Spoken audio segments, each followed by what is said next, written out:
Chapter 1. You are not your mind. Enlightenment. What is that?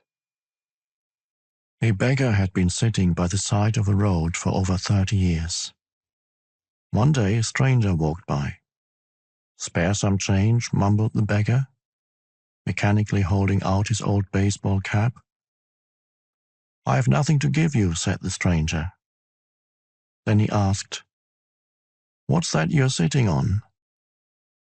"Nothing," replied the beggar, "just an old box. I've been sitting on it for as long as I can remember." "Ever looked inside?" asked the stranger. "No," said the beggar. "What's the point? There's nothing in there." "Have a look inside," insisted the stranger. The beggar managed to pry open the lid. With astonishment, disbelief, and elation, he saw that the box was filled with gold.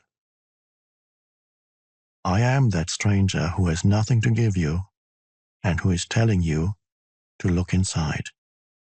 Not inside any box, as in the parable, but somewhere even closer, inside yourself." "But I'm not a beggar," I can hear you say. Those who have not found their true wealth, which is the radiant joy of being and the deep, unshakable peace that comes with it, are beggars, even if they have great material wealth. They are looking outside for scraps of pleasure or fulfillment, for validation, security, or love, while they have a treasure within that not only includes all those things, but is infinitely greater than anything the world can offer. The word enlightenment conjures up the idea of some superhuman accomplishment, and the ego likes to keep it that way.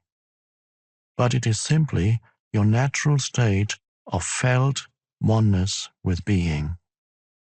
It is a state of connectedness with something immeasurable and indestructible. Something that, almost paradoxically, is essentially you and yet is much greater than you. It is finding your true nature beyond name and form. The inability to feel this connectedness gives rise to the illusion of separation from yourself and from the world around you. You then perceive yourself, consciously or unconsciously, as an isolated fragment. Fear arises, and conflict within and without becomes the norm. I love the Buddha's simple definition of enlightenment as the end of suffering. There's nothing superhuman in that, is there? Of course, as a definition, it is incomplete. It only tells you what enlightenment is not: no suffering. But what's left when there's no more suffering? The Buddha is silent on that, and his silence implies that you will have to find out for yourself. He uses a negative definition so that the mind cannot make it into something to believe in, or into a superhuman accomplishment, a goal that is impossible for you to attain. Despite this precaution, the majority of Buddhists still believe that enlightenment is for the Buddha, not for them, at least not in this lifetime. You used the word being. Can you explain what you mean by that? Being is the eternal, ever-present one life beyond the myriad forms of life that are subject to birth and death. However, being is not only beyond, but also deep within every form, as its innermost, invisible, and indestructible essence. This means that it is accessible to you now as your own deepest self, your true nature. But don't seek to grasp it with your mind.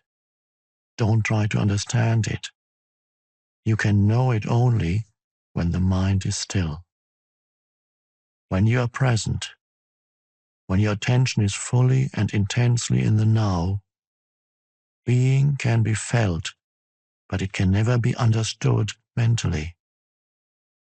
To regain awareness of being and to abide in that state of feeling realization is enlightenment.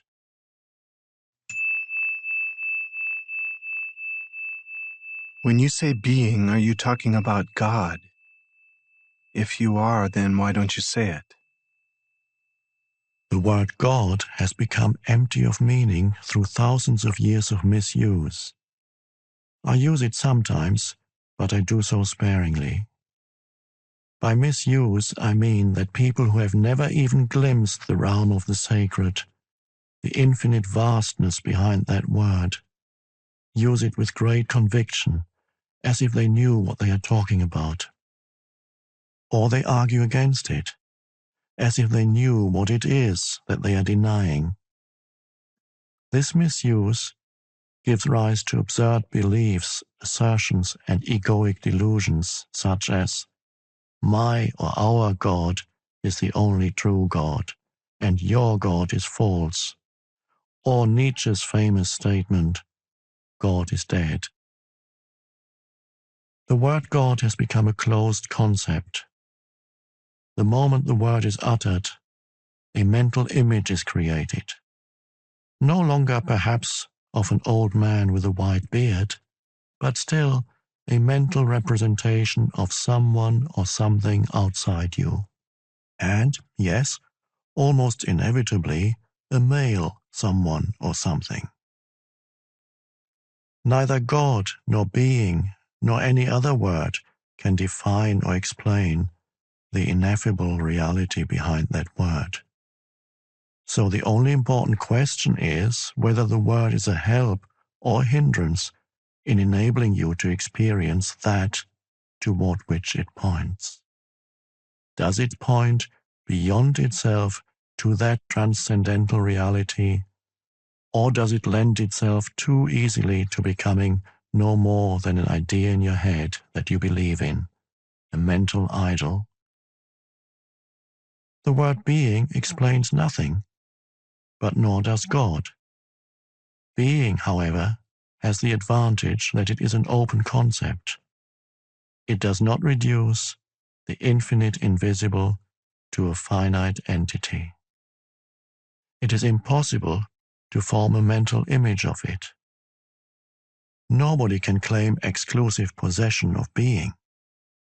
It is your very essence, and it is immediately accessible to you as the feeling of your own presence, the realization, I am, that is prior to I am this or I am that.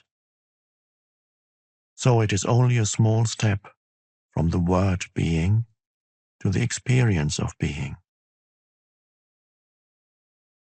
What is the greatest obstacle to experiencing this reality? Identification with your mind, which causes thought to become compulsive.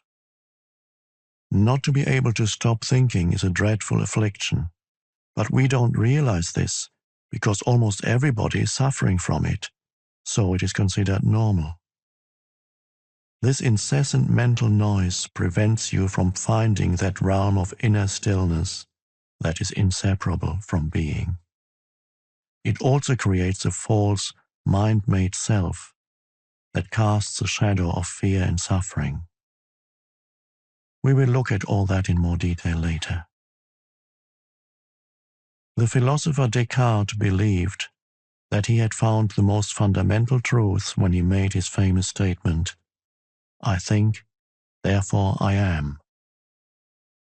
He had, in fact, given expression to the most basic error, to equate thinking with being and identity with thinking. The compulsive thinker, which means almost everyone, lives in a state of apparent separateness, in an insanely complex world of continuous problems and conflict, a world that reflects the ever-increasing fragmentation of the mind. Enlightenment is a state of wholeness, of being at one, and therefore at peace. At one with life in its manifested aspect, the world, as well as with your deepest self and life unmanifested. At one with being. Enlightenment is not only the end of suffering and of continuous conflict within and without, but also the end of the dreadful enslavement to incessant thinking.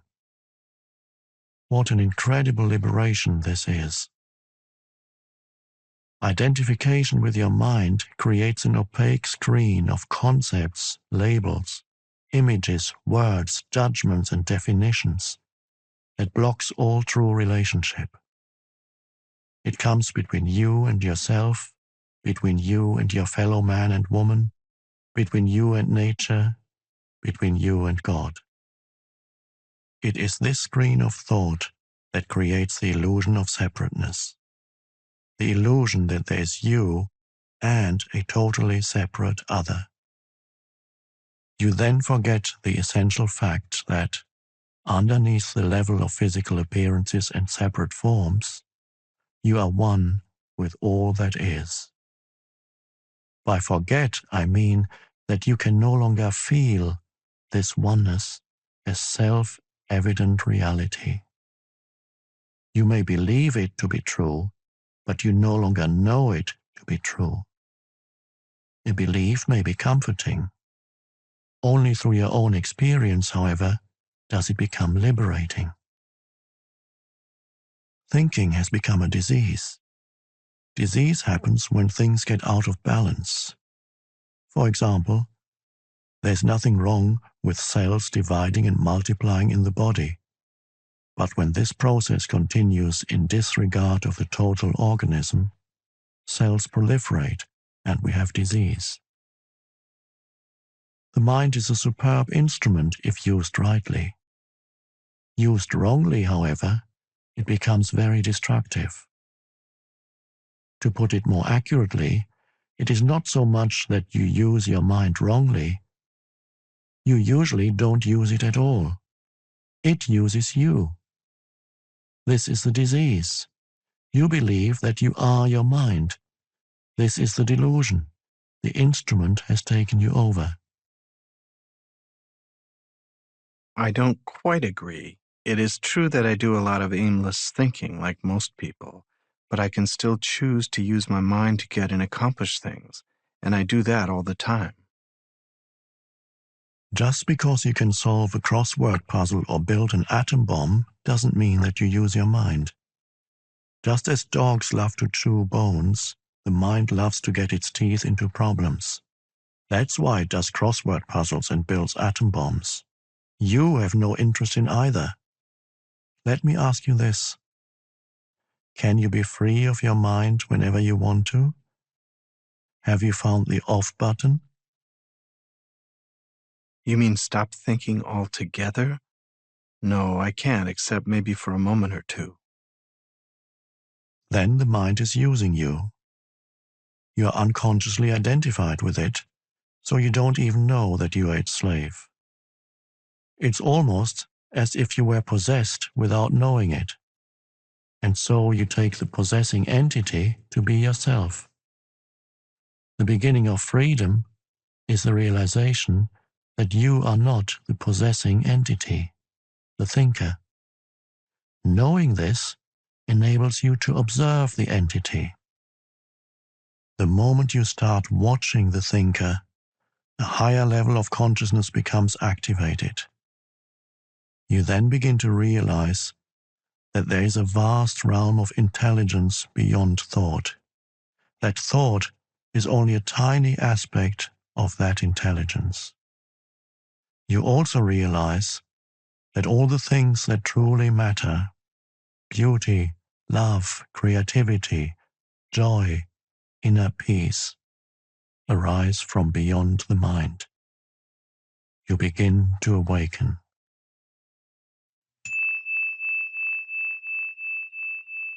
What exactly do you mean by watching the thinker? When someone goes to the doctor and says, "I hear a voice in my head," he or she will most likely be sent to a psychiatrist. The fact is that, in a very similar way, virtually everyone hears a voice or several voices in their head all the time. The involuntary thought processes that you don't realize you have the power to stop. Continuous monologues or dialogues. You've probably come across mad people in the street, incessantly talking or muttering to themselves. Well, that's not much different from what you and all other normal people do, except that you don't do it out loud. The voice comments, speculates, judges, compares, complains, likes, dislikes, and so on. The voice isn't necessarily relevant to the situation you find yourself in at the time. It may be reviving the recent or distant past, or rehearsing or imagining possible future situations. Here it often imagines things going wrong and negative outcomes. This is called worry.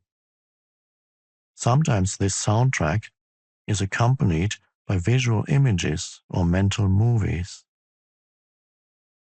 Even if the voice is relevant to the situation at hand, it will interpret it in terms of the past.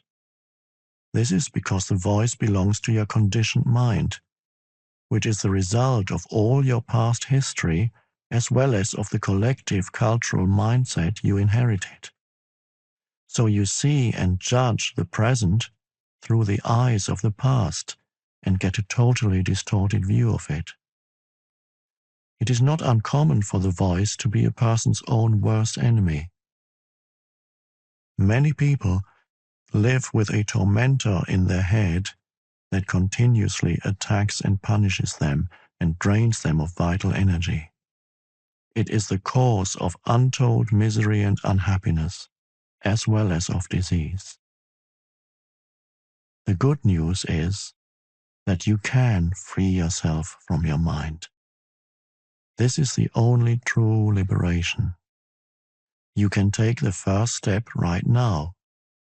Start listening to the voice in your head as often as you can. Pay particular attention to any repetitive thought patterns.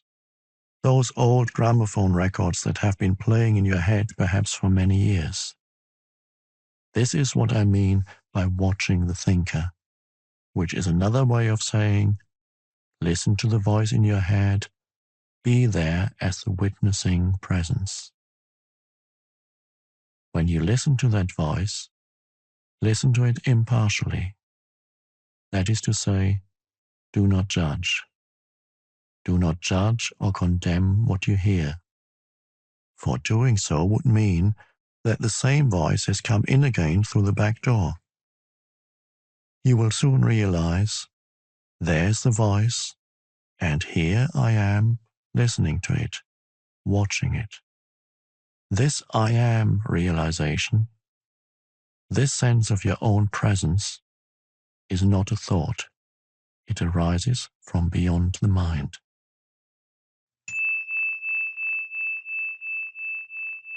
So, when you listen to a thought, you're aware not only of the thought, but also of yourself as the witness of the thought. A new dimension of consciousness has come in. As you listen to the thought, you feel a conscious presence, your deeper self, behind or underneath the thought, as it were. The thought then loses its power over you and quickly subsides, because you are no longer energizing the mind through identification with it. This is the beginning of the end of involuntary and compulsive thinking.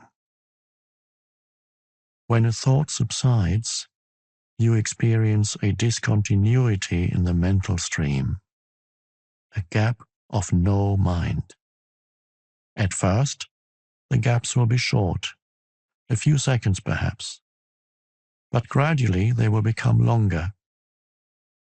When these gaps occur, you feel a certain stillness and peace inside you.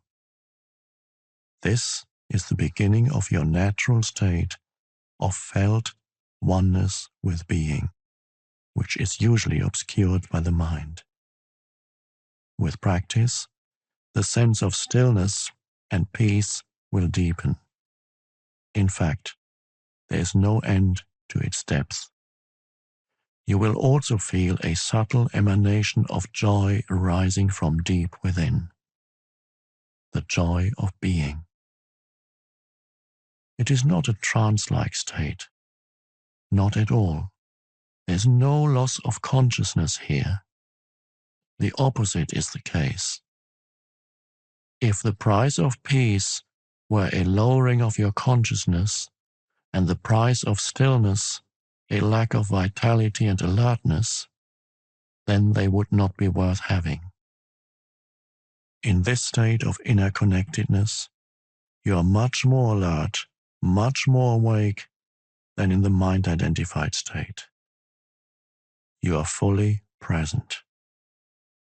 It also raises the vibrational frequency of the energy field that gives life to the physical body. As you go more deeply into this realm of no mind, as it is sometimes called in the East, you realize the state of pure consciousness. In that state, you feel your own presence with such intensity and such joy that all thinking, all emotions, your physical body as well as the whole external world become relatively insignificant in comparison to it. And yet, this is not a selfish, but a selfless state. It takes you beyond what you previously thought of as yourself. That presence is essentially you, and at the same time inconceivably greater than you. What I'm trying to convey here may sound paradoxical or even contradictory, but there's no other way that I can express it.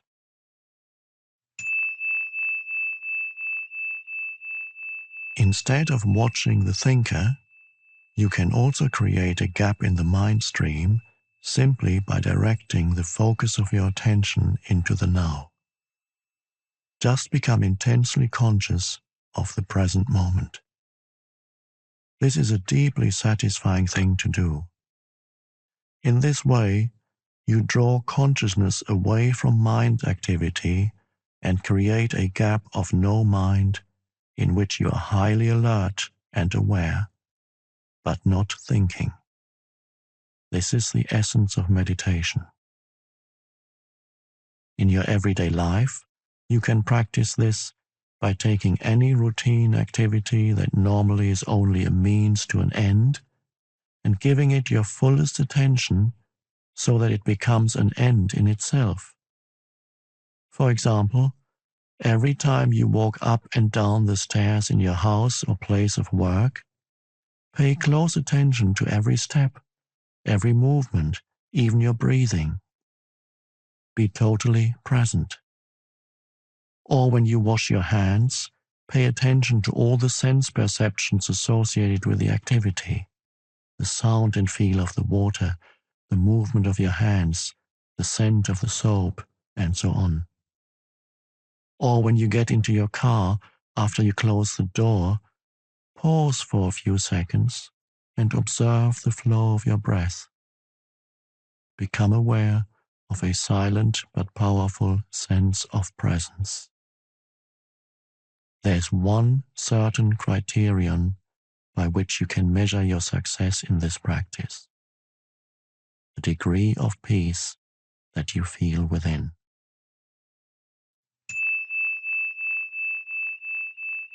So the single most vital step on your journey towards enlightenment is this: learn to disidentify from your mind. Every time you create a gap in the stream of mind, the light of your consciousness grows stronger. One day, you may catch yourself smiling at the voice in your head, as you would smile at the antics of a child. This means that you no longer take the content of your mind all that seriously, as your sense of self does not depend on it. Isn't thinking essential in order to survive in this world? Your mind is an instrument, a tool. It is there to be used for a specific task, and when the task is completed, you lay it down. As it is, I would say about 80 to 90% of most people's thinking is not only repetitive and useless, but because of its dysfunctional and often negative nature, much of it is also harmful. Observe your mind and you will find this to be true. It causes a serious leakage of vital energy. This kind of compulsive thinking is actually an addiction. What characterizes an addiction? Quite simply this: you no longer feel that you have the choice to stop. It seems stronger than you. It also gives you a false sense of pleasure that invariably turns into pain. Why should we be addicted to thinking? Because you identified with it, which means that you derive your sense of self from the content and activity of your mind. Because you believe that you would cease to be if you stopped thinking. As you grow up, you form a mental image of who you are, based on your personal and cultural conditioning. We may call this phantom self the ego. It consists of mind activity and can only be kept going through constant thinking. The term ego means different things to different people, but when I use it here, it means a false self, created by unconscious identification with the mind. To the ego, the present moment hardly exists. Only past and future are considered important. This total reversal of the truth accounts for the fact that in the ego mode the mind is so dysfunctional. It is always concerned with keeping the past alive, because without it, who are you? It constantly projects itself into the future to ensure its continued survival and to seek some kind of release or fulfillment there. It says, one day, when this, that, or the other happens, I'm going to be okay, happy, at peace. Even when the ego seems to be concerned with the present, it is not the present that it sees. It misperceives it completely because it looks at it through the eyes of the past. Or it reduces the present to a means to an end that always lies in the mind-projected future. Observe your mind, and you'll see that this is how it works.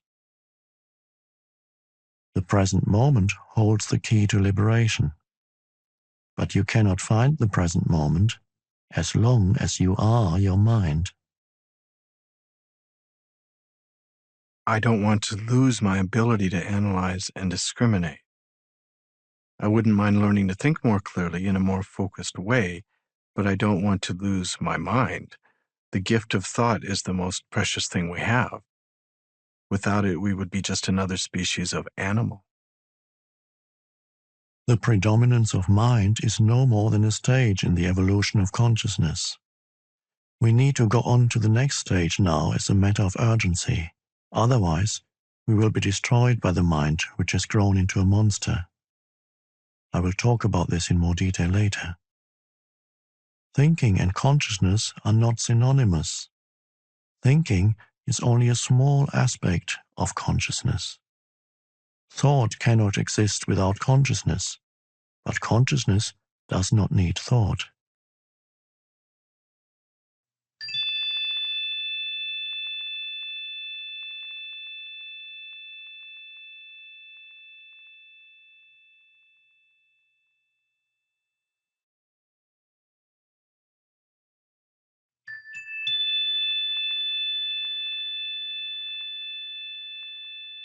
Enlightenment means rising above thought, not falling back to a level below thought, the level of an animal or plant. In the enlightened state, you still use your thinking mind when needed, but in a much more focused and effective way than before. You use it mostly for practical purposes, but you're free of the involuntary internal dialogue, and there's inner stillness. When you do use your mind, and particularly when a creative solution is needed, you oscillate every few minutes or so between thought and stillness, between mind and no mind. No mind is consciousness without thought. Only in that way is it possible to think creatively, because only in that way does thought have any real power. Thought alone, when it is no longer connected with the much vaster realm of consciousness, quickly becomes barren, insane, destructive. The mind is essentially a survival machine. Attack and defense against other minds, gathering, storing and analyzing information. This is what it is good at, but it is not at all creative. All true artists, whether they know it or not, create from a place of no mind, from inner stillness. The mind then gives form to the creative impulse or insight. Even the great scientists have reported that their creative breakthroughs came at a time of mental quietude.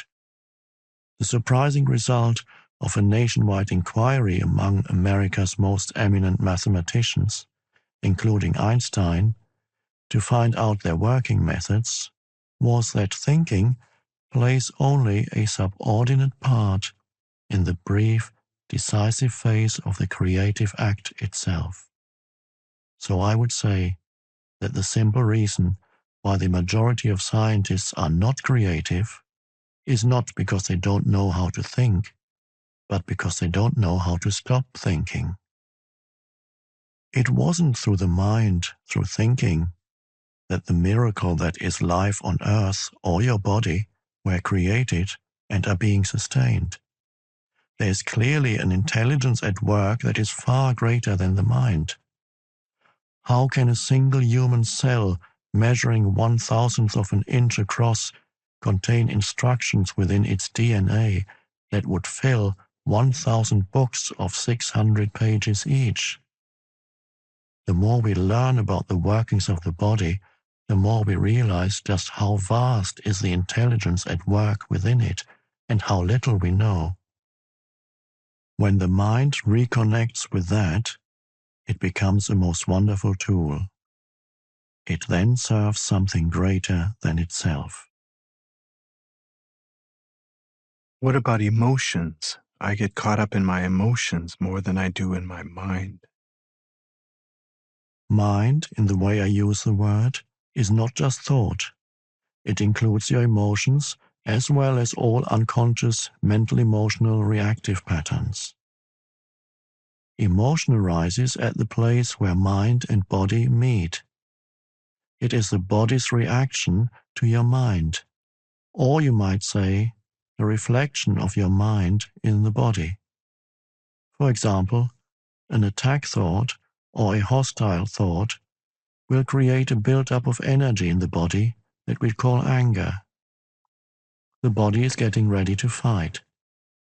The thought that you're being threatened, physically or psychologically, causes the body to contract, and this is the physical side of what we call fear. Research has shown that strong emotions even cause changes in the biochemistry of the body. These biochemical changes represent the physical or material aspect of the emotion.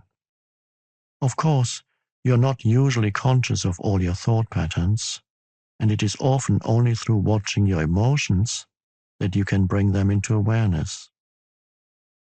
The more you are identified with your thinking, your likes and dislikes, judgments and interpretations, which is to say, the less present you are as the watching consciousness, the stronger the emotional energy charge will be, whether you are aware of it or not.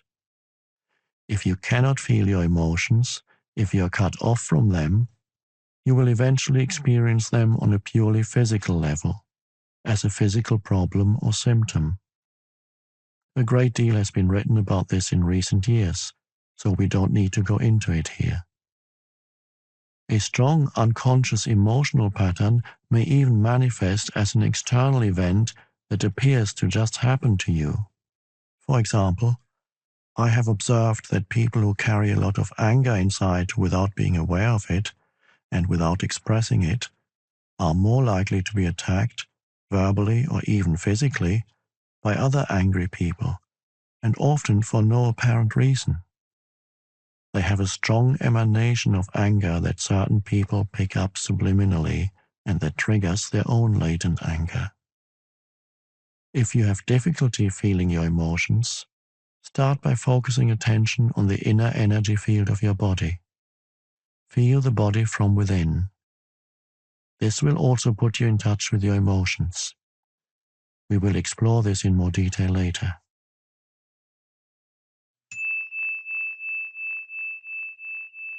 You say that an emotion is the mind's reflection in the body, but sometimes there is a conflict between the two.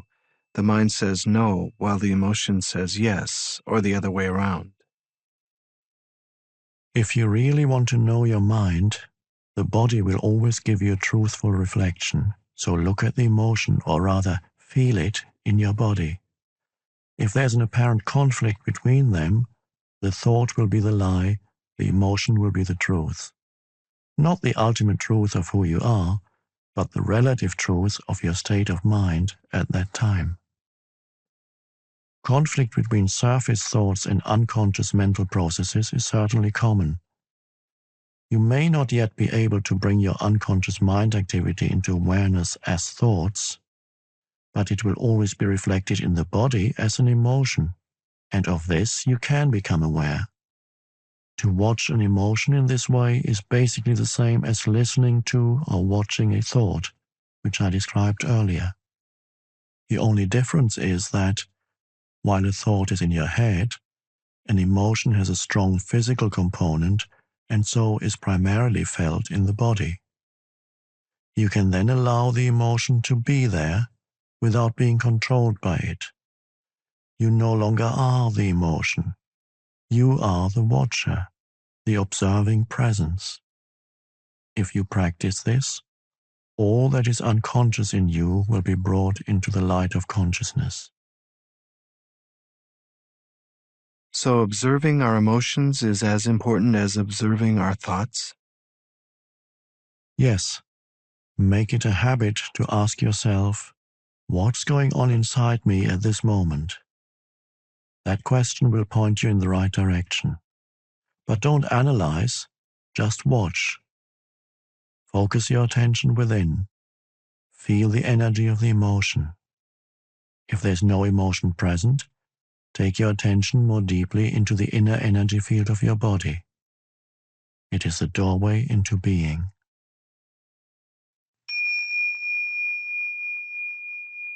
An emotion usually represents an amplified and energized thought pattern, and because of its often overpowering energetic charge, it is not easy initially to stay present enough to be able to watch it. It wants to take you over, and it usually succeeds, unless there's enough presence in you. If you are pulled into unconscious identification with the emotion through lack of presence, which is normal, the emotion temporarily becomes you. Often a vicious circle builds up between your thinking and the emotion. They feed each other. The thought pattern creates a magnified reflection of itself in the form of an emotion, and the vibrational frequency of the emotion keeps feeding the original thought pattern.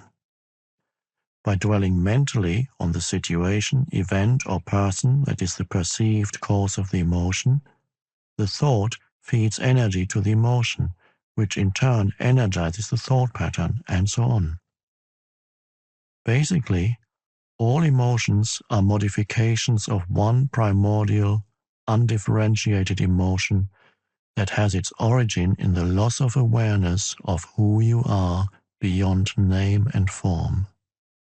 Because of its undifferentiated nature, it is hard to find a name that precisely describes this emotion. Fear comes close, but apart from a continuous sense of threat, it also includes a deep sense of abandonment and incompleteness.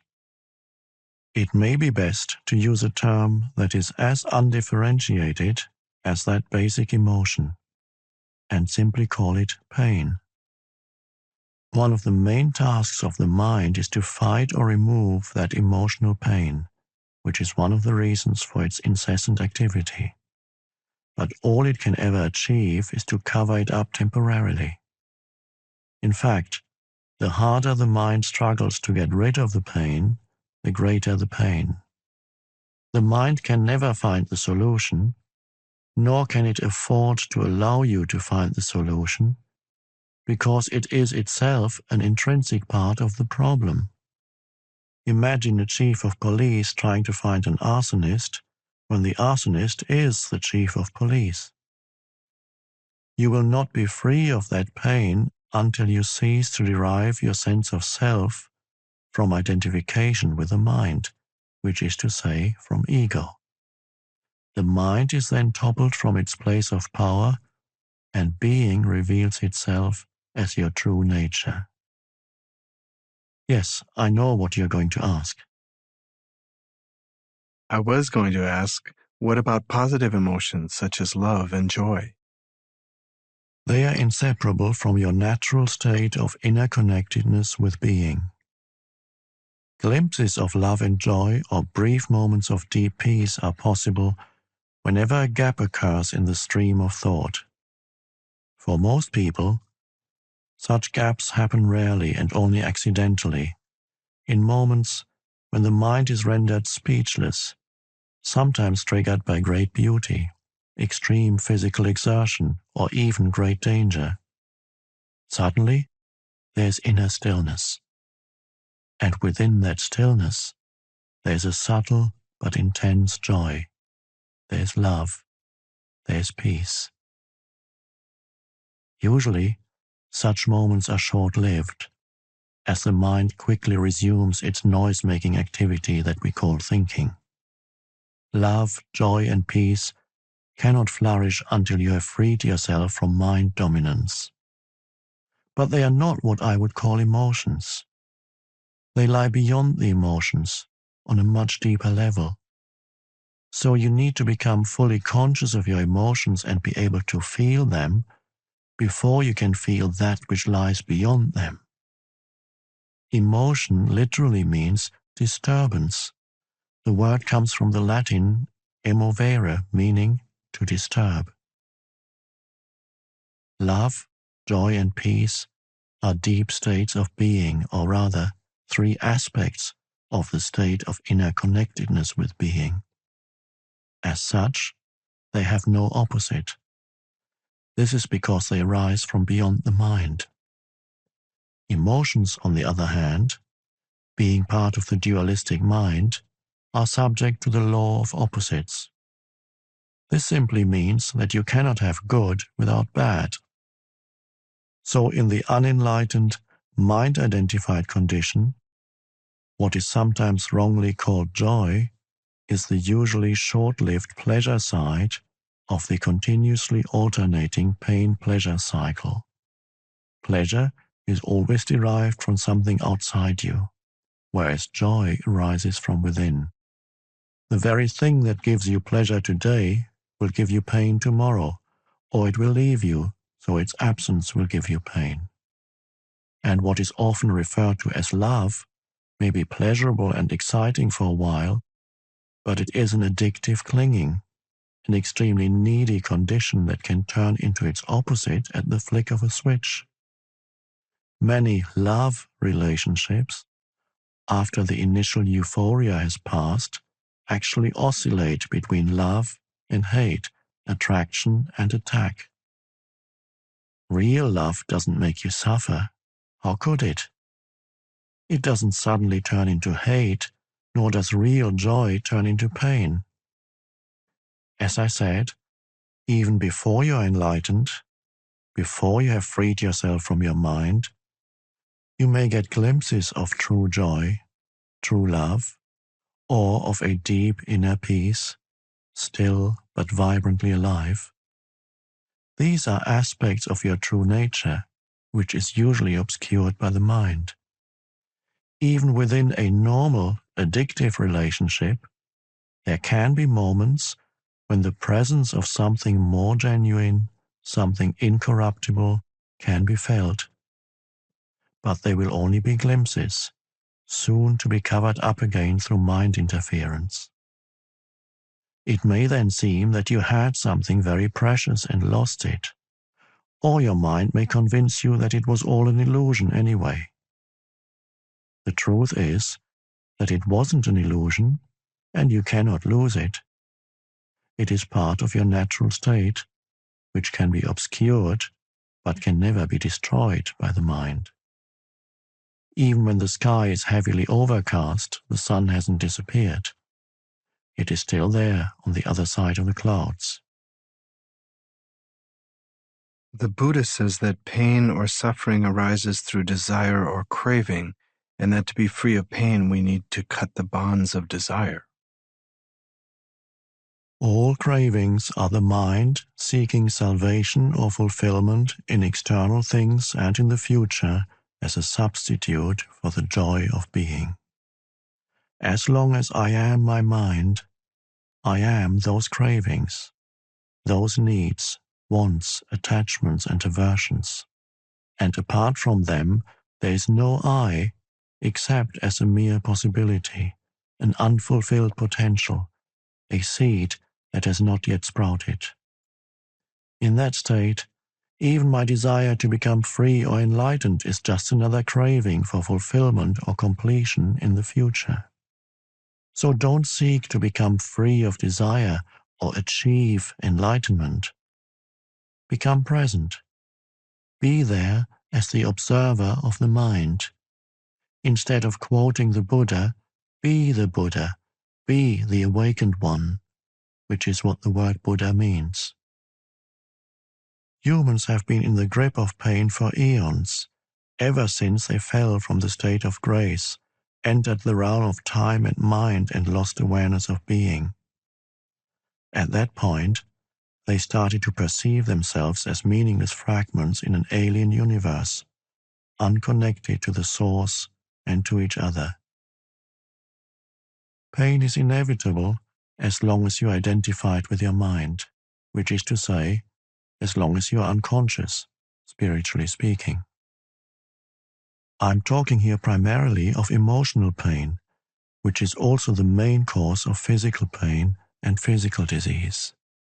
Resentment, hatred, self-pity, guilt, anger, depression, jealousy, and so on, even the slightest irritation, are all forms of pain. And every pleasure or emotional high contains within itself the seed of pain, its inseparable opposite, which will manifest in time. Anybody who has ever taken drugs to get high will know that the high eventually turns into a low, that the pleasure turns into some form of pain. Many people also know from their own experience how easily and quickly an intimate relationship can turn from a source of pleasure to a source of pain. Seen from a higher perspective, both the negative and the positive polarities are faces of the same coin, are both part of the underlying pain that is inseparable from the mind-identified egoic state of consciousness. There are two levels to your pain: the pain that you create now and the pain from the past that still lives on in your mind and body. Ceasing to create pain in the present and dissolving past pain, this is what I want to talk about now.